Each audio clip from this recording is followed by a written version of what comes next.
নমস্কার সবাইকে, Tripura public opinion আপনাদের স্বাগত। আমি সোমেন রয়েছি আপনাদের সঙ্গে। বিশ্রামগঞ্জ কাণ্ডে 24 ঘন্টার মধ্যেই কিন্তু আটক হয়েছে মূল অভিযুক্ত।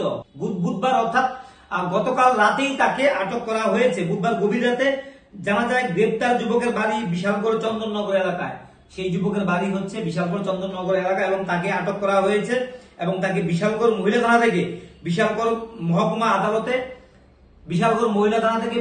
মহকুমা আদালতে তাকে সোপর্দ করা হয়েছে। অর্থাৎ যে অভিযুক্ত সুকুমার বণিক এবং সে বাস গাড়িতে একজন মেয়ের সঙ্গে, যুবতীর সঙ্গে বিশ্রী আচরণ করেছে।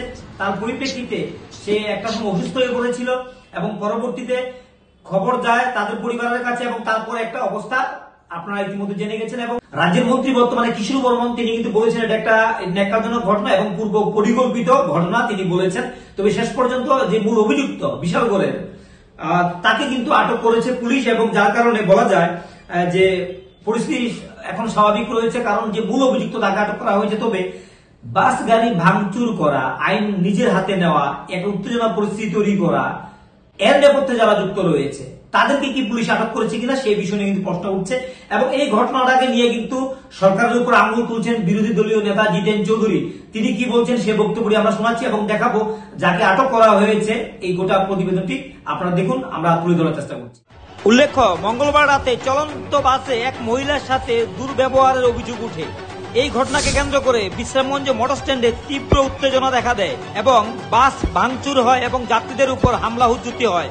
ঘটনাস্থলে আসেন আইজি আইন শৃঙ্খলা মাঞ্চা কিয়াপ্পা। তিনি সিপাহীজলা পুলিশ সুপার সহ বিশাল পুলিশ ও টিএসআর বাহিনী নিয়ে ঘটনাস্থলে পৌঁছান। জানা গেছে ক্ষুব্ধ এলাকাবাসীরা বিশ্রামগঞ্জ থানার ওসির সামনেই সেই বাসটি আটক করে ভাঙচুর চালায়।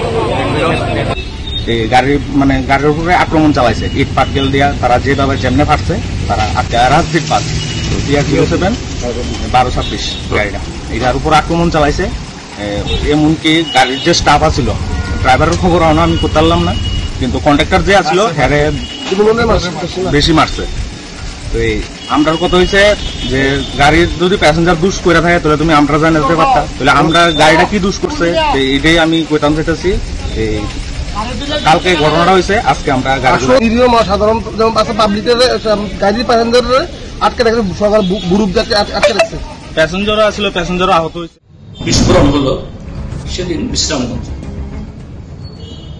একজন ট্রাইবেল যুবতী গুয়াহাটি থেকে ফিরছিল, সেখানে এই বটলা থেকে গাড়িতে উঠেছে একটা বাসে। বিশালগড়কে চরিরামের যা পত্রিকা দেখেছি, একজন যুবক চলন্ত বাসের মধ্যে তাকে উত্ত্যক্ত করছে অন্যান্য প্যাসেঞ্জারদের সামনে। এই মেয়েটা এইভাবে এই আগরতলা থেকে চরিলাম প্রায় এই 18-19 কিলোমিটার। কি ধরনের মানসিকভাবে নির্যাতিত, অপমানিত এবং আতঙ্কিত হলে হতে পারে যে এইভাবে তার উপর যে অ্যাট্রোসিটিস হয়েছে। এই ঘটনায় বাসের মধ্যেই একটা সময়তে নানাভাবে এই শ্লীলতাহানি থেকে বাঁচতে চেষ্টা করেছে, পুলিশকে ফোন করার চেষ্টা করেছে, সেখানেও মাননীয় মুখ্যমন্ত্রীর স্মার্ট পুলিশের ফোন বাজেনি।